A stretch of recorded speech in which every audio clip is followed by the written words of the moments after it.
আসসালামু আলাইকুম। প্রিয় শিক্ষার্থী, সম্মানিত অভিভাবক, প্রিয় সহকর্মীবৃন্দ ও যে যেখান থেকে আমার এই অনলাইন ক্লাসে অংশগ্রহণ করেছেন সকলকে জানাই হারমালা ডিগ্রি কলেজের পক্ষ থেকে সুস্বাগতম। আমি মোহাম্মদ আবদুল্লাল মামুন, সহকারী অধ্যাপক অর্থনীতি বিভাগ, হারমালা ডিগ্রি কলেজ, মিরপুর 12, পল্লবী, ঢাকা 1216। প্রিয় শিক্ষার্থীবৃন্দ, তোমরা কেমন আছো? আশা করি ভালো আছো এবং স্বাস্থ্যবিধি মেনে বাসায় অবস্থান করছো এবং নিয়মিত পড়াশোনা করছো।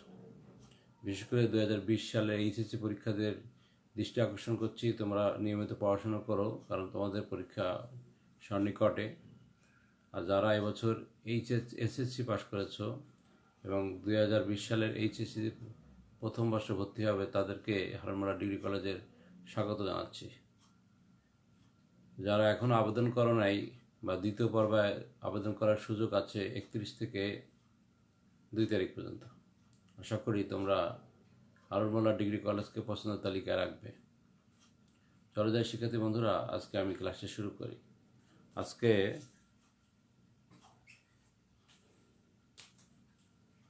শ্রেণী একাদশ দ্বাদশ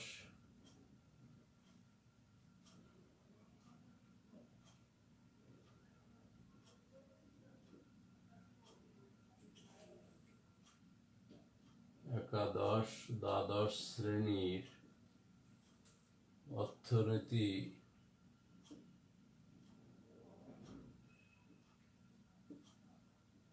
প্রথম পত্র আমরা তোমার অধ্যায় নাম্বার হলো নবম, সামগ্রিক আয়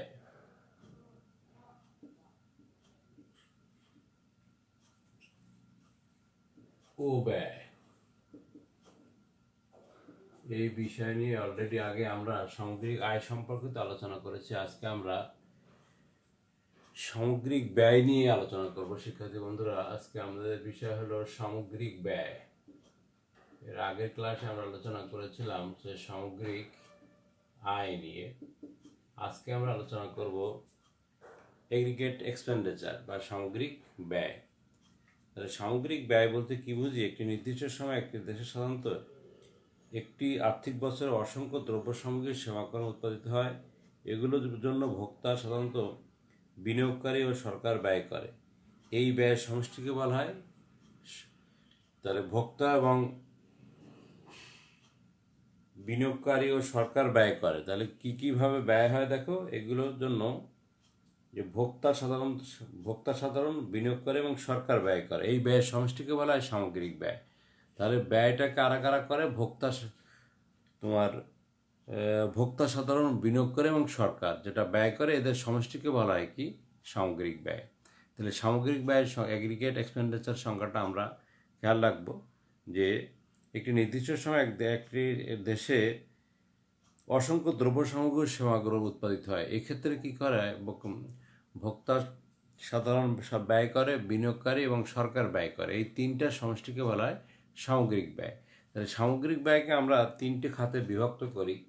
দেখো, প্রথম খাত হলো কি, যে কতগুলো খাত আছে। এক নম্বর হলো দুই খাত বিশিষ্ট।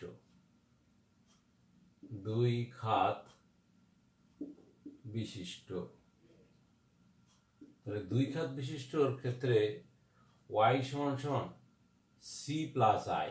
তাহলে এখানে হলো কি, সি হলো ভোগ ব্যয়, আয় হলো বিনিয়োগ ব্যয়। এই দুটোর সমষ্টি হলো দুই খাত বিশিষ্ট সামগ্রিক ব্যয়। এখন আসো তিন খাত। তাহলে তিন খাত বিশিষ্ট, তিন সেক্টরও বলা হয়। তিন খাত বিশিষ্ট যে সামগ্রিক ব্যয়ের যে বিষয়টা আছে, সেই বিষয়টাকে আমরা কিভাবে ব্যাখ্যা করব সেটা একটু আলোচনা করি। চলো যাই শিক্ষার্থী বন্ধুরা।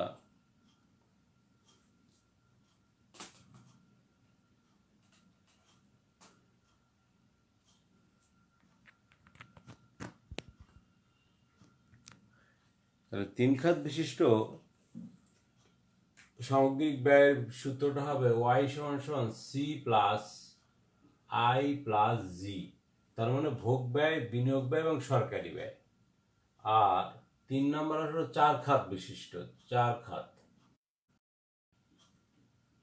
চার খাত বিশিষ্ট, অর্থাৎ চার খাত বিশিষ্টর ক্ষেত্রে সূত্রটা হবে C plus I plus G plus X minus M. তো এই তিনটা আমাদের সূত্রটা মনে রাখতে হবে যে তোমার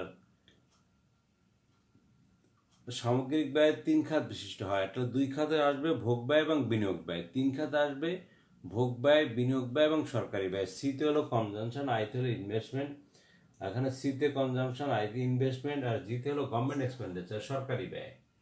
আর চার খাত বিশিষ্ট দেখো ভোগ ব্যয়, বিনিয়োগ ব্যয়, সরকারি ব্যয়, এক্সপোর্ট ইম্পোর্ট। এটা নিট রপ্তানির সাথে যোগ হবে। এক্স মাইনাস এফ মানে কি, রপ্তানি থেকে আমদানি বাদ দিলে যেটা থাকবে সেটার সাথে যোগ হবে, সেটাকে আমরা বলি নিট রপ্তানি। তাহলে এই তিনটা বিষয় আমরা বুঝতে পারলাম। তাহলে পরীক্ষায় যদি কোশ্চেনে এরকম দুই খাত, তিন খাত, চার খাত বিশিষ্ট ভারসাম্য জাতীয় আয় বের করতে বলে, তখন এই সূত্রগুলো কিন্তু আমাদের লাগবে, এটা তোমাদের খেয়াল রাখতে হবে। চলো তাহলে শিক্ষার্থী বন্ধুরা, আমরা আস্তে আস্তে সামনের দিকে আগাই। এরপর আসো যে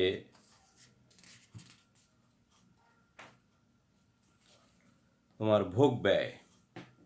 এখন আমরা এই বিষয়টা মুছে ফেললাম, এখন আমরা আলোচনা করব যে ভোগ ব্যয় নিয়ে। ভোগ ব্যয় পরীক্ষা এখান থেকে একটা কোশ্চেন হয়, দেখো এগুলো একটু সোজা আছে যদি তুমি সূত্রগুলো মনে রাখতে পারো। তাহলে ভোগ ব্যয় বা কনজামশন এক্সপেন্ডিচার, তাহলে একটি নির্দিষ্ট সময়ে এক দেশে অসংখ্য দ্রব্য সামগ্রী উৎপাদিত হয়, ভোক্তা এইসব দ্রব্য ক্রয়ের জন্য ক্রয় করে, এই জন্য ক্রয়ের জন্য যে অর্থ ব্যয় করে তাকে বলা হয় ভোগ ব্যয়। তাহলে একটি নির্দিষ্ট সময় একটি দেশের নানা দ্রব্য সামগ্রী সেবা উৎপাদিত হয় এবং এই বিষয় দ্রব্য সামগ্রী ভোক্তা ভোগ করার জন্য ক্রয় করে। তাহলে এই জন্য তারা যে অর্থ ব্যয় করে তাকে বলা হয় ভোগ ব্যয়। তাহলে ভোগ ব্যয়ের আবার, তাহলে ভোগ ব্যয়কে আমরা কি দ্বারা প্রকাশ করব, সি দ্বারা প্রকাশ করব। ভোগ ব্যয় আবার দুই ধরনের হয়, দেখো ভোগ ব্যয়কে আমরা দুই ভাগে ভাগ করি। ভোগ ব্যয়ের দুইটা অংশ থাকে, ভোগ ব্যয়ের মধ্যে দুটি অংশ থাকে, দুটি অংশ। একটা হলো স্বয়ংভূত ভোগ, স্বয়ংভূত ভোগ,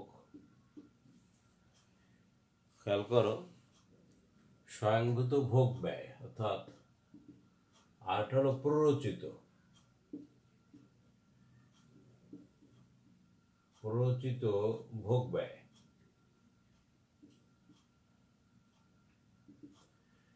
তাহলে স্বয়ংভূত ভোগ ব্যয় আর প্ররোচিত ভোগ, তাহলে ভোগের দুইটা অংশ থাকে, একটা হলো স্বয়ংভূত ভোগ আর একটা হলো প্ররোচিত ভোগ। তাহলে স্বয়ংভূত ভোগ বিষয়টা কি, যে ভোগ ব্যয় আয়ের উপর নির্ভর করে না, একটি নির্দিষ্ট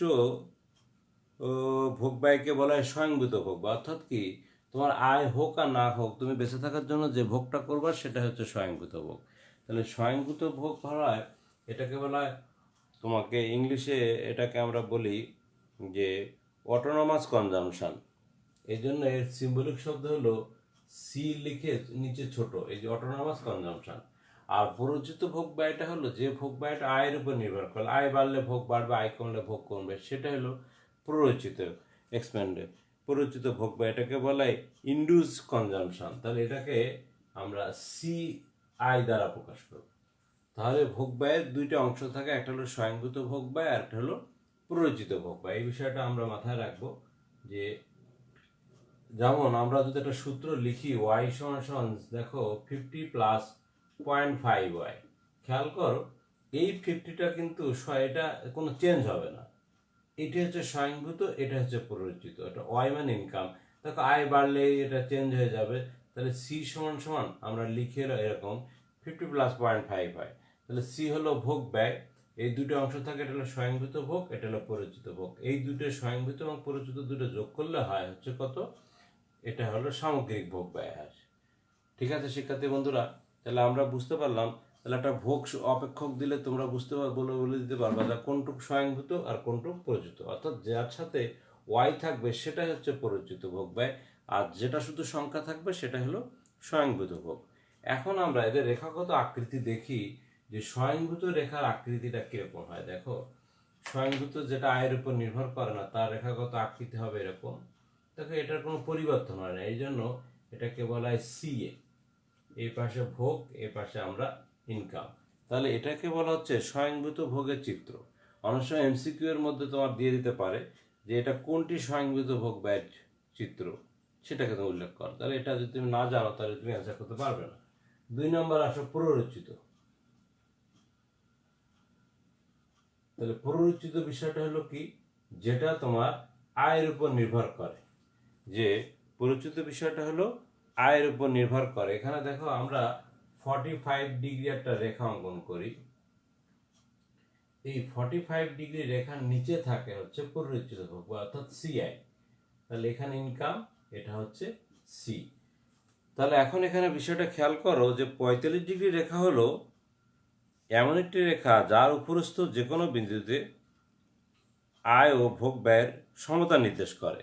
তাহলে এর উপরস্থ বিন্দুতে 45 ডিগ্রি রেখার উপরস্থ বিন্দুতে আয় ও ভোগ ব্যয়ের মধ্যে আয় যা ভোক্তা এটার সমতা নির্দেশ করে, আর ওর নিচে হলো কি অসমতার বিষয়টা নির্দেশ করে। একে বলা হয় শূন্য সঞ্চয় রেখা। তার মানে এটাকে বলা হচ্ছে কি শূন্য সঞ্চয় রেখা। 45 ডিগ্রি রেখা যখন আঁকবো এটা তোমরা মাথায় রাখবে যে 45 ডিগ্রি রেখা হলো এমন একটি রেখা যার উপরস্থ যে কোনো বিন্দুতে আয় ও ভোগ ব্যয়ের সমতা নির্দেশ করে। একে বলা হয় শূন্য সঞ্চয় রেখা, অর্থাৎ এখানে কোনো সেভিং থাকবে না, মানে সব ভোগ করে ফেলবে। তাহলে বিষয়টা গেল এটা।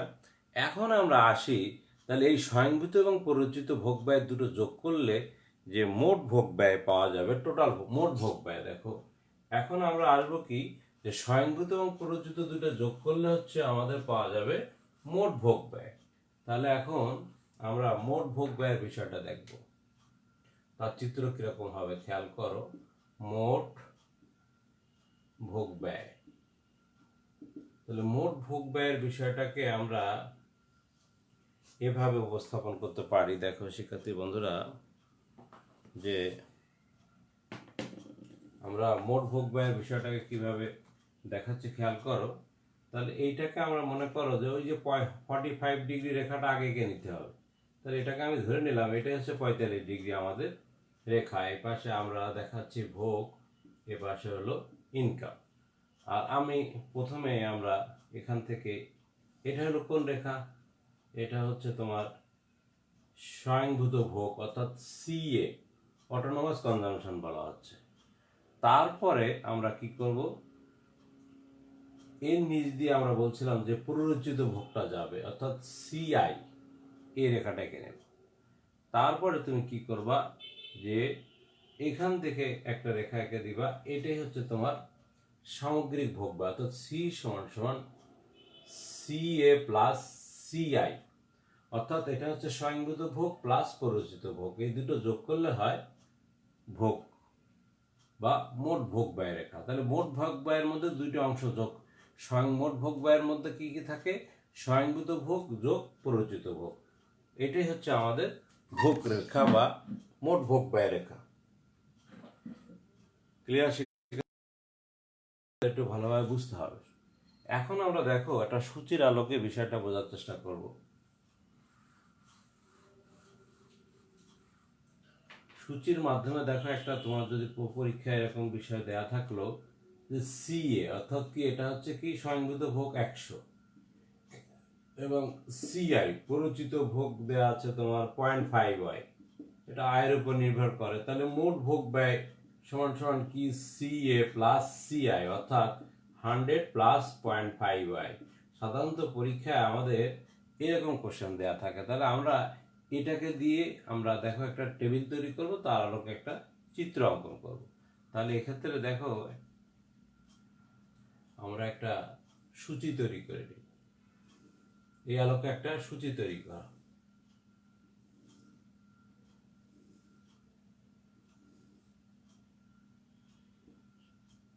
তো এই আলোকে একটা টেবিল বা সূচি তৈরি করব আমরা গাণিতিকভাবে বিশ্লেষণ করে। এটা হচ্ছে ইনকাম, এটা স্বয়ংভূত ভোগ, এটা হচ্ছে প্ররোচিত ভোগ, এটা হচ্ছে মোট ভোগ ব্যয়, এটা মনে করা হচ্ছে বিন্দু দিয়ে দিল। তাহলে এরকম একটা যদি টেবিল পরীক্ষা আমাদের দুইভাবে আসতে পারে, একটা সূচি দিয়ে দিতে পারে অথবা সমীকরণ থেকে সূচি তৈরি করা লাগতে পারে। তাহলে প্রথমে হচ্ছে ইনকাম, এটা হচ্ছে ওয়াইতে আমরা ইনকাম, এটা হলো স্বয়ংভূত ভোগ, এটা হলো প্ররোচিত ভোগ, এটা হলো মোট ভোগ সি, আর এটা হলো বিন্দু। তাহলে এখানে আমাদের ওয়াই সমান সমান আই, আই খেয়াল রাখতে হবে।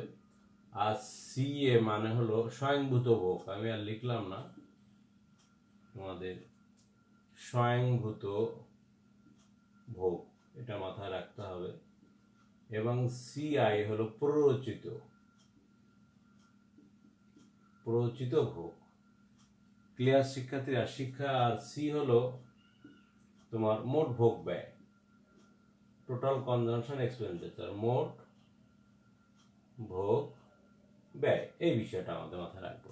এখন খেয়াল করো, তোমার ইনকাম যদি জিরো আমরা ধরে নিলাম, 0, 100, 200, 300, 400, এরকম আমরা 4টা ইনকাম ধরলাম। তাহলে এখানে স্বয়ংভূত ভোগ তো সবসময় একই থাকবে, এটা আয়ের উপর ডিপেন্ড করে না। তাহলে এখানে আমরা 100 সবসময় 100টা লিখে নেব।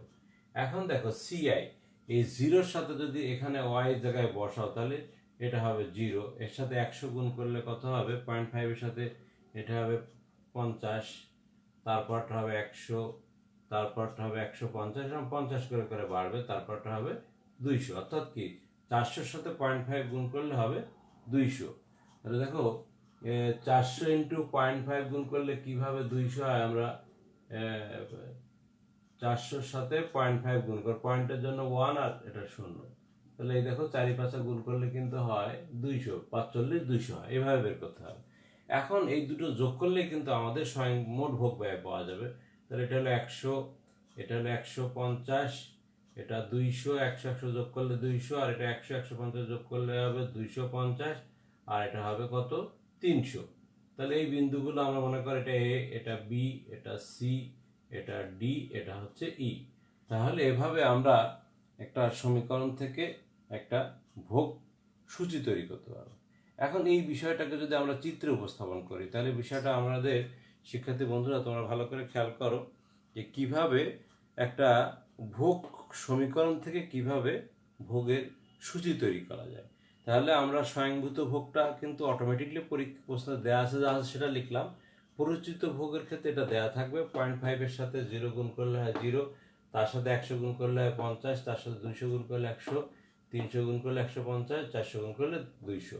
এরপরে আমরা মোট ভোগ ব্যয় জানি কি স্বয়ংভূত এবং পরিচিত দুটো যোগ করলে। তাহলে এই দেখো 100-র সাথে স্বয়ংভূত ভোগ 0 যোগ করলে 100 হয়, এটা সেটা যোগ করলে এটা, এভাবে আমরা কি করতে পারি, একটা মোট ভোগ ব্যয় সূচি তৈরি করতে পারি। এখন এই বিষয়গুলো আমরা স্বয়ংভূত ভোগের চিত্র কীরকম হবে, পরিচিত ভোগের চিত্র কীরকম হবে এবং মোট ভোগ ব্যয়ের চিত্র কীরকম হবে, সেই বিষয়টা আমরা এখন একটু চিত্রের মাধ্যমে দেখব। সেটা একটু লক্ষ্য করো তোমরা, যে এখন আমাদের এখানে আমরা চিত্র আলোকে দেখাই। তাহলে প্রথমে আমরা যে কাজটা করব, যে আমাদের 45 ডিগ্রি রেখাটাকে ডট ডট দিয়ে নিয়ে নেব, এটা হলো শূন্য সঞ্চয় রেখা, এটা করে নেব। তারপর এখান থেকে তুমি করে নিবা স্বয়ংভূত ভোগ। স্বয়ংভূত ভোগটা হলো কি সি এ, এটা আমরা করে নিলাম। তারপরে আসো এখান থেকে শিক্ষার্থী বন্ধুরা, এই জায়গা থেকে আমরা একটা রেখা অঙ্কন করব, সেটা হলো যে এরপর আরেকটা এখান থেকে এটা আমরা রাখলাম কি প্ররোচিত সিআই। তাহলে এখন আমাদের যে বিষয়টা মাথায় রাখতে হবে, দেখো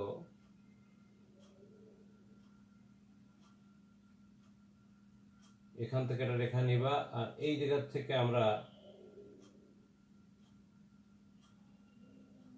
এখান থেকে আরেকটা রেখা আঁকবো, এটা হচ্ছে ভোগ রেখা, আর এখান থেকে আমাদের আরেকটা রেখা যাবে, এটা আমাদের খেয়াল রাখতে হবে, মিলাইতে হবে। তাহলে এক্ষেত্রে দেখো 0, তাহলে তোমার আয়গুলো 0, কত কত আছে ইনকাম 100, এখানে 200, তারপর একটা তুমি দাও 300, এরপরে তুমি দাও এখানে 400।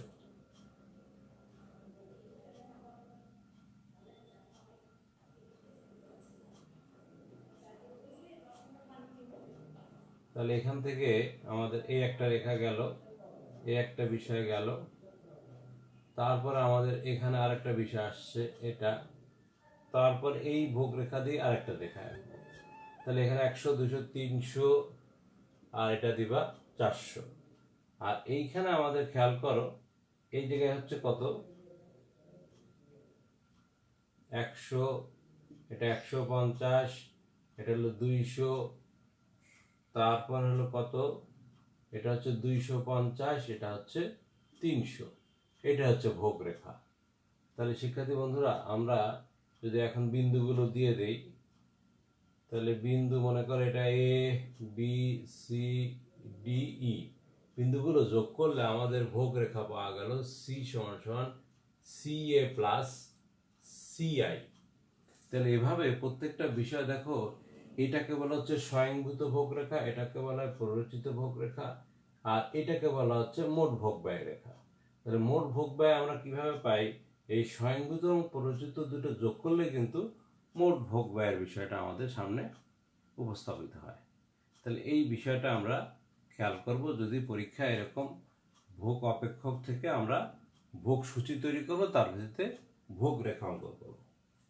তাহলে আশা করি তোমরা বুঝতে পারছো। এটা বুঝতে না পারলেও দেখো বারবার দেখবে, এটা আমার ইউটিউব চ্যানেল আমাদের কলেজের দেয়া থাকবে, সেখান থেকেও তোমরা বারবার দেখে এগুলো প্র্যাকটিস করতে পারবে। এখন আমরা তাহলে ভোগের বিষয়টাকে আমরা ক্লিয়ার করলাম, আশা করি তোমরা বুঝতে পারছো। এরপর আসো বিনিয়োগ ব্যয়। তাহলে এখন আমরা যে আলোচনাগুলো করব সব কস্টের বিষয় আসবে। তাহলে ভোগ ব্যয়ের বিষয়টা গেল। তাহলে ভোগ ব্যয়ের মধ্যে দুইটা পার্ট থাকে, স্বয়ংভূত এবং প্ররোচিত। এখন আসো বিনিয়োগ ব্যয়, ইনভেস্টমেন্ট এক্সপেন্ডিচার, বিনিয়োগ ব্যয়।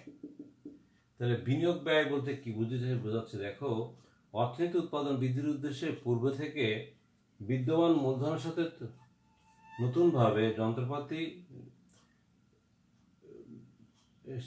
যন্ত্রপাতি এবং নির্মাণ সামগ্রী ও বাড়তি মজুদ সৃষ্টি ইত্যাদি যুক্ত হওয়াকে বলা হয় কি বিনিয়োগ। তাহলে বিনিয়োগ ব্যয়ের বিষয়টা কখন ডিপেন্ড করবে, যে পূর্ব থেকে বিদ্যমান মূলধনের সাথে নতুনভাবে কোনো কিছু সংযোজিত হলে সেটাকে বলা হচ্ছে, আমরা বলবো বিনিয়োগ। এখন বিনিয়োগের মধ্যে আবার দুইটা বিষয় থাকে, এটা হলো স্বয়ংভূত বিনিয়োগ আর একটা হলো প্ররোচিত বিনিয়োগ। স্বয়ংভূত বিনিয়োগ, আরেকটা বিষয় আছে প্ররোচিত।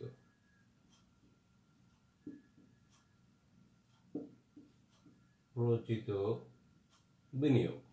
তাহলে স্বয়ংভূত বিনিয়োগের মানে কি, পূর্ব থেকে তোমার বিনিয়োগকৃত পূর্বে থেকে বিনিয়োগ মূলধনের সাথে যুক্ত হয়ে নতুনভাবে কোনো যন্ত্রপাতি যদি যুক্ত হয় সেটা হচ্ছে বিনিয়োগ। বিনিয়োগের দুইটা পার্ট, স্বয়ংভূত এবং প্ররোচিত। এখন আসো স্বয়ংভূত বিনিয়োগটা কি, যে সমাজের আয়ের পরিবর্তন সত্ত্বেও বিনিয়োগের কোনো পরিবর্তন হয় না, সেটা হচ্ছে স্বয়ংভূত ভোগ। আর প্ররোচিত ভোগ হলো সমাজের আয়ের পরিবর্তনের সাথে সাথে বিনিয়োগেরও পরিবর্তন হয়, সেটা হচ্ছে কি প্ররোচিত। অর্থাৎ ইনকামের সাথে ইনকাম বাড়লো কিন্তু বিনিয়োগ যা ছিল তাই আছে, সেটাই হচ্ছে স্বয়ংভূত বিনিয়োগ। আর আয় বাড়ার সাথে সাথে যদি বিনিয়োগের পরিমাণ বাড়ে, সমাজে যদি তোমার আয়ের হ্রাস বৃদ্ধির দ্বারা যদি বিনিয়োগ প্রভাবিত হয়, তাকে বলে প্ররোচিত বিনিয়োগ। তাহলে স্বয়ংভূত এবং প্ররোচিত বিনিয়োগের বিষয়টা যদি আমরা চিত্রে উপস্থাপন করি, তাহলে খেয়াল করো এটি হচ্ছে তোমার স্বয়ংভূত বিনিয়োগ, যেটা চেঞ্জ হয় না, আইএ। আর এখান থেকে আমাদের এটাই হচ্ছে কি তোমার প্ররোচিত বিনিয়োগ, আই। আর এইটাকে বলা হচ্ছে বিনিয়োগ ব্যয়, এটা হচ্ছে তোমার আইটি দ্বারা প্রকাশ করা, যেটা টাইম। তাহলে আইটি সমান সমান আই এ প্লাস আই। তাহলে স্বয়ংভূত বিনিয়োগ এবং প্ররোচিত বিনিয়োগ দুইটা যোগ করলে দেখো এই পার্টটুকু যোগ করলে আমাদের এই বিষয়টা, মোট বিষয়টা আসতেছে। তাহলে এটাকে বলা হচ্ছে স্বয়ংভূত বিনিয়োগ, এটা হচ্ছে প্ররোচিত বিনিয়োগ, এই দুটো যোগ করলে হচ্ছে মোট বিনিয়োগ। তাহলে বিনিয়োগের বিষয়টা হলো কি, আয় স্তরের সমাজের আয়ের পরিবর্তনের ফলে বিনিয়োগ যদি কোনো হ্রাস বৃদ্ধি না ঘটে তাকে বলা হয় স্বয়ংভূত বিনিয়োগ। আর সমাজের আয়ের পরিবর্তনের ফলে যদি বিনিয়োগের পরিবর্তন হয় তাকে বলা হয় প্ররোচিত বিনিয়োগ। তাহলে এই বিষয়টা আমরা শিক্ষার্থী বন্ধুরা বিনিয়োগের বিষয়টা বুঝতে পারলাম এবং তাদের রেখাগত আকৃতি আমরা বুঝতে পারলাম। এরপর আমরা যাই, দেখো সঞ্চয়, সেভিং এর একটা বিষয় আছে এখানে।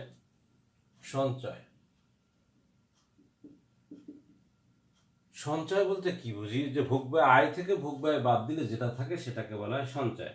তাহলে মানুষ তার আয়ের যে অংশ বর্তমান ভোগের জন্য ব্যয় না করে ভবিষ্যতের জন্য গচ্ছিত রাখে সেটাকে বলা হচ্ছে কি সঞ্চয়। তাহলে সঞ্চয় বের করার সূত্র হলো এস সমান সমান ওয়াই মাইনাস সি, অর্থাৎ আয় থেকে যদি ভোগ ব্যয় বাদ দেওয়া হয় তাহলে সেভিং পাওয়া যায়। আমরা সঞ্চয়ের এস দ্বারা প্রকাশ করি।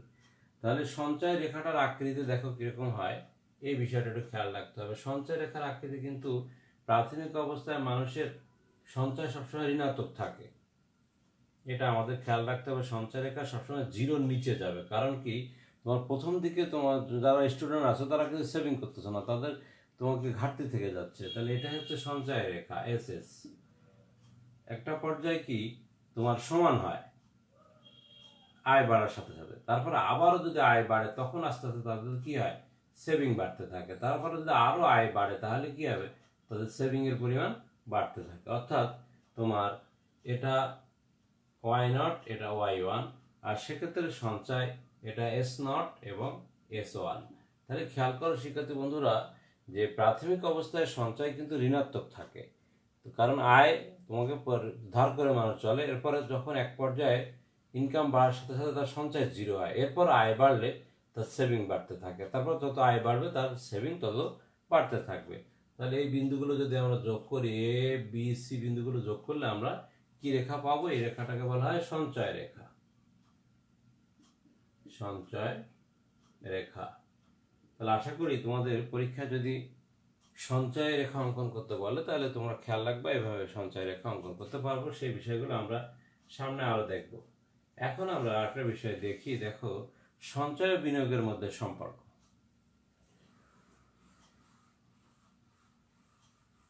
সঞ্চয় এবং বিনিয়োগের মধ্যে আমরা পরপর আলোচনা করলাম ভোগ ব্যয়, বিনিয়োগ ব্যয় এবং সঞ্চয়। এখন সঞ্চয় ও বিনিয়োগের মধ্যে সম্পর্ক, এই বিষয়টা আমরা একটু দেখব। দেখো বিনিয়োগের মধ্যে সম্পর্কটা কেমন, মধ্যে সম্পর্ক। আজকে আমরা এই অধ্যায়ের বিষয়টা শেষ করে ফেলবো। তাহলে দেখো সাধারণত বিনিয়োগ সঞ্চয়ের উপর নির্ভর করে, সঞ্চয় বাড়লে বিনিয়োগ বাড়ে, সঞ্চয় কমলে বিনিয়োগ কমে।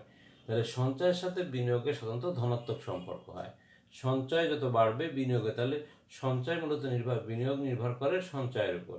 তাহলে এর রেখাগত আকৃতি দেখো, সম্পর্কটা যদি আমরা ব্যাখ্যা করতে চাই তাহলে এইভাবে আমাদের অঙ্কটা, এই সঞ্চয় রেখাটা এঁকে দিলাম।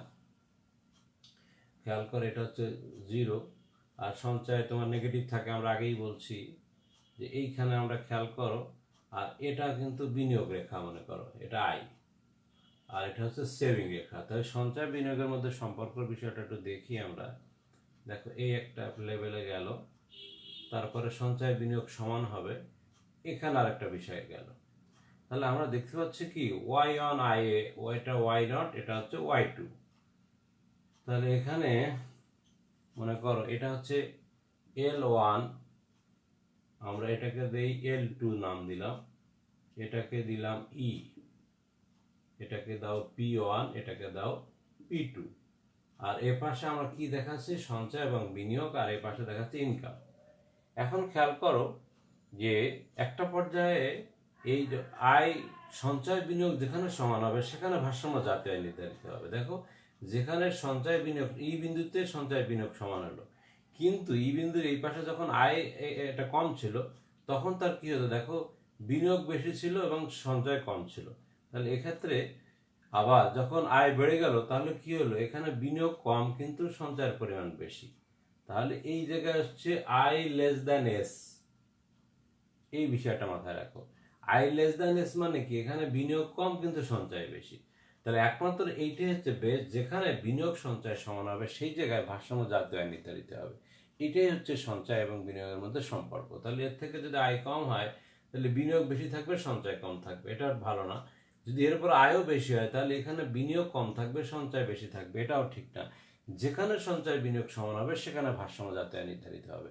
এটাই হচ্ছে সঞ্চয় এবং বিনিয়োগের মধ্যে সম্পর্ক। এই বিষয়গুলো আমরা খেয়াল করব। এখন আমরা আসি সঞ্চয় এবং ভোগের মধ্যে সম্পর্ক। এখন আমরা পরীক্ষাগুলো আসে সঞ্চয় এবং ভোগ,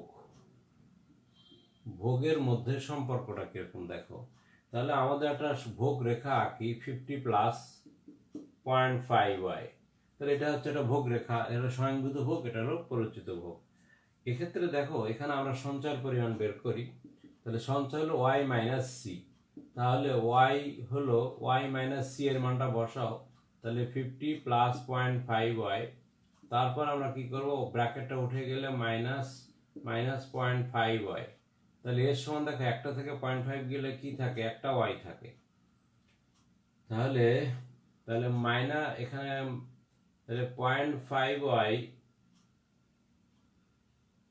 মাইনাস 50 এটা থাকে এস সমান সমান। এখন আমরা শিক্ষার্থী বন্ধুরা এই জায়গা থেকে আমরা কি করব, যে ভোগ এবং সঞ্চয়ের পরিমাণ বের করব। তাহলে এখন দেখো যদি আমরা এখানে একটা টেবিল করি,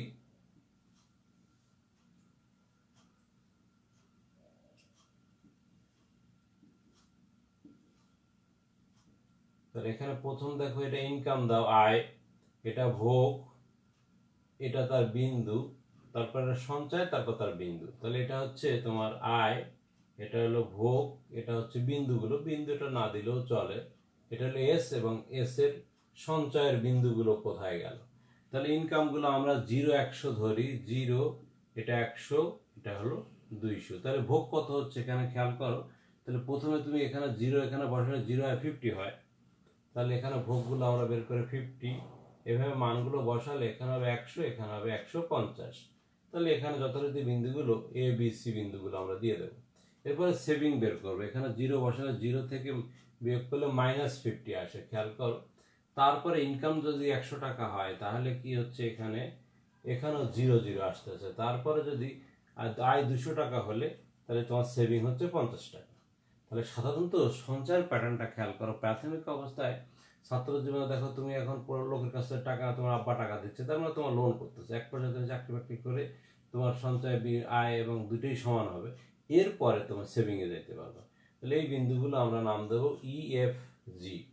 তাহলে এরকম পরীক্ষায় যদি আমার একটা ভোগ অপেক্ষক দেওয়া থাকে, খেয়াল করো সাধারণত এইটা আসে পরীক্ষায়, একটা ভোগ অপেক্ষক দেওয়া থাকবে, সেখান থেকে সঞ্চয় রেখা অথবা ভোগ রেখা অঙ্কন করতে বলবে, অথবা সঞ্চয় এবং বিনিয়োগের ভোগের মধ্যে সম্পর্ক দেখাতে বলবে।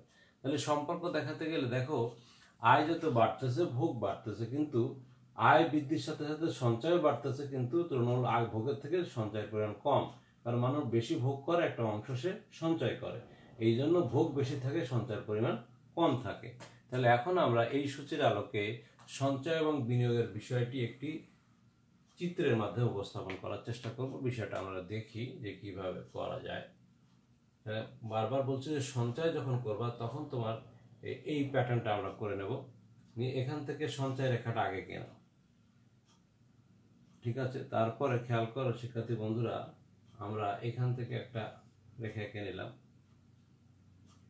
তাহলে এটা হলো এস, সেভিং রেখা হলো আমাদের এই সঞ্চয় রেখা গেল এটা, আর এখান থেকে আমরা আরেকটা রেখা আঁকবো।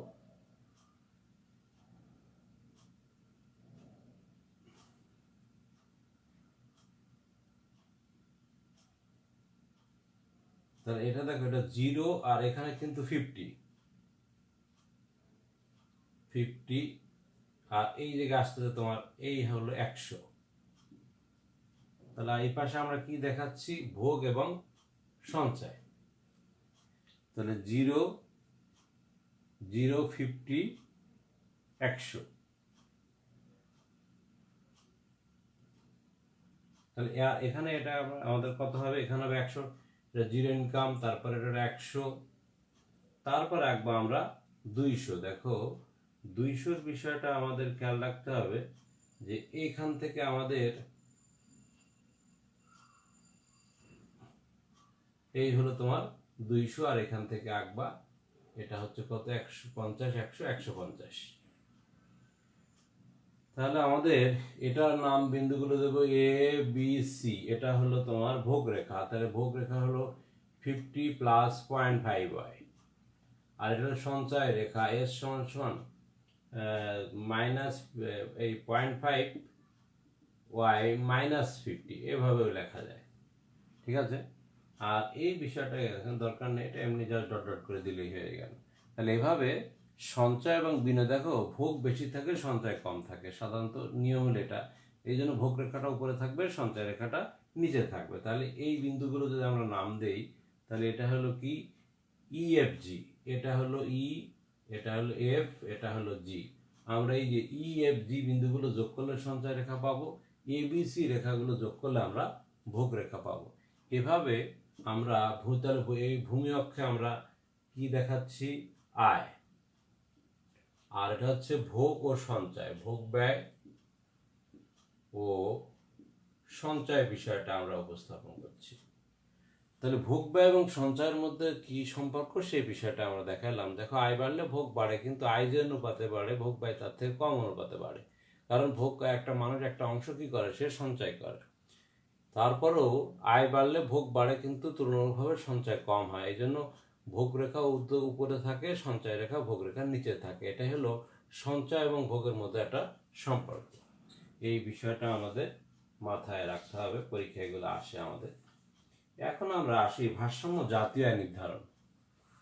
তাহলে ভোগ ব্যয়, সামগ্রিক ব্যয়ের বিভিন্ন প্যাটার্নগুলো আমরা আলোচনা করে ফেললাম শিক্ষার্থী বন্ধুরা, যে আমরা কি কি বিষয় জানলাম। দেখো যে ভোগ ব্যয় কি, বিনিয়োগ ব্যয় কি, এবং ভোগ ব্যয় বিনিয়োগ ব্যয়ের মধ্যে সম্পর্ক কি, তারপর সঞ্চয় কি, সঞ্চয় রেখা অঙ্কন, সঞ্চয় এবং ভোগের মধ্যে সম্পর্ক, এই বিষয়গুলো দেখলাম। এখন আমরা আলোচনা করব ভারসাম্য জাতীয় আয়। ভারসাম্য জাতীয় আয়। তাহলে ভারসাম্য জাতীয় আয় নির্ধারণের বিষয়টা হলো কি, ভারসাম্য বলতে এমন একটা অবস্থা বোঝায় যেখানে কমপক্ষে দুটি বিপরীত শক্তি পরস্পর বিভিন্ন ঘাত প্রতিঘাতে একবার এক হলে সেখান থেকে সরে না যাওয়ার প্রবণতাকে বলা হয় ভারসাম্য। তাহলে এক্ষেত্রে দেখো, তাহলে আমরা ভারসাম্য জাতীয় আয় নির্ধারণের বিষয়টা আমাদের কি কি বিষয়টা থাকতে পারে। একটা হলো দুই খাত, আমরা আগে আলোচনা করেছি দুই খাত, অর্থাৎ ওয়াই সমান সমান সি প্লাস আই। আরেকটা বিষয় আছে কি, তিন খাত,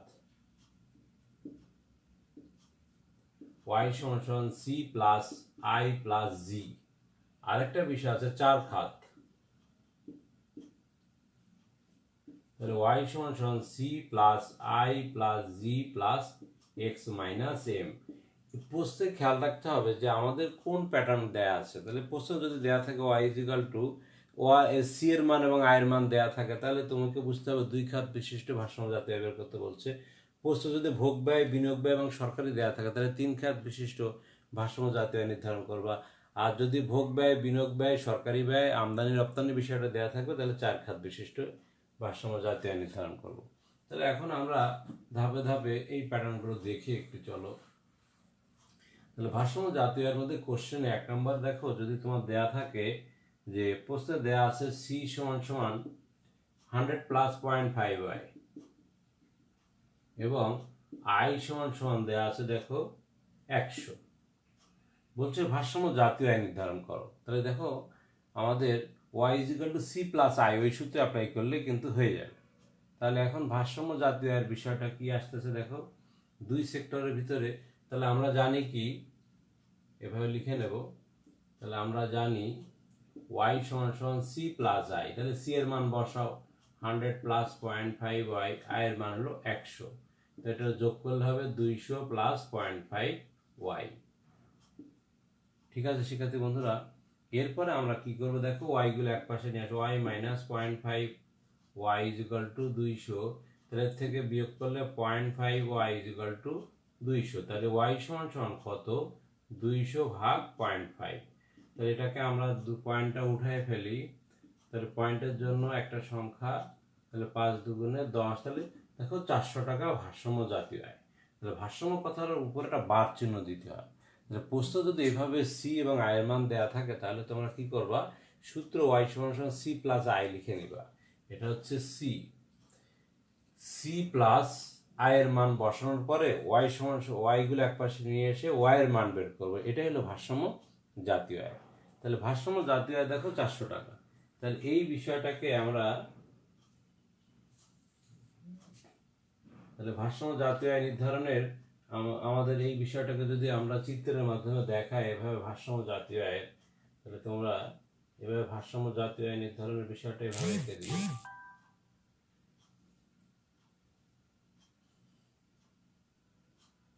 এটা হলো সি সমান সমান এ প্লাস বি ওয়াই, আর এটাই হচ্ছে C plus I not Y সমান সমান, ঠিক আছে। আর এইখান থেকে আমাদের একটা 45 ডিগ্রি রেখা যাবে, 45 ডিগ্রি রেখা আঁকতে হবে, খেয়াল রাখতে হবে। তাহলে এটাই হচ্ছে তোমার ভারসাম্য জাতীয় আয়, এটা হচ্ছে ওয়াই বার। এইভাবে আমরা ভারসাম্য জাতীয় আয়ের বিষয়টা নির্ধারণ করব সি আই। তার মানে এটাকে যদি তুমি এখন টেবিলে উপস্থাপন করলে এইভাবে একটা চিত্র উপস্থাপন করা যাবে। তাহলে এটাই হচ্ছে ই বিন্দু, যেখানে তোমার যে ভারসাম্য জাতীয় আয় নির্ধারিত হলো এই বিন্দুতে।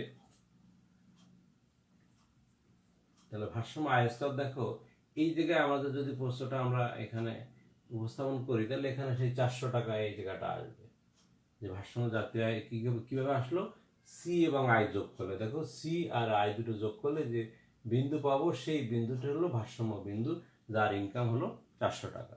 তাহলে এভাবে আমরা ভারসাম্য জাতীয় আয়ের বিষয়টা বের করতে পারবো। এখন আমরা বিষয়টা দেখি যে সঞ্চয় বিনিয়োগের বিষয়টা তো গেল। এখন দেখো তিন খাত বিশিষ্ট ভারসাম্য জাতীয় আয়ের বিষয়টা দেখি। তিন খাতের অপর নাম হলো কি আবদ্ধ অর্থনীতি। পরীক্ষা অনেক সময় আবদ্ধ কথা, আবদ্ধ মানে কি, যেখানে সঞ্চয় বিনিয়োগের বিষয়টা থাকবে না, সেটা হচ্ছে আবদ্ধ বিষয়টা। তাহলে তিন খাত দেখো, তিন খাতের ভিতরে তোমার প্রশ্ন দেয়া থাকবে সি সমান সমান 100 প্লাস 0.5y, আর দেয়া থাকবে আয়ের মান দেয়া থাকবে 100, আর গভর্নমেন্ট এক্সপেন্ডিচার দেয়া থাকবে 200। এরকম তিন সেক্টরের বিষয় দেয়া থাকলে তখন বুঝতে হবে তিন খাত বিশিষ্ট ভারসাম্য জাতীয় আয়। তাহলে এখন আমরা সূত্রটা লিখি, যে আমরা জানি y সমান সমান সি প্লাস আই প্লাস জি। তাহলে সি এর মান তুমি বসাও, আয়ের মান 100 আর জি এর মান হলো 200। তাহলে খেয়াল করো y মাইনাস 0.5y, আর এখানে থাকতেছে 300। তাহলে 0.5y কি করে পেলাম, একটা y থেকে 0.5y বিয়োগ করলে 0.5y থাকে। তাহলে 300, তারপরে খেয়াল করো, তাহলে 300 ভাগ 0.5, তাহলে এটাকে ভাগ করে কাটাকাটি করলে কি আসে জানো, 300 ইন্টু 10 ভাগ 5, তাহলে 5 দুগুণে 10, 3 দুগুণে 600 টাকা। এটা হচ্ছে তিন খাত বিশিষ্ট, অর্থাৎ আবদ্ধ অর্থনীতির ভারসাম্য জাতীয় আয় নির্ধারণের চিত্রটা কিরকম হবে, এটা আমি সংক্ষেপে দেখিয়ে দিলাম।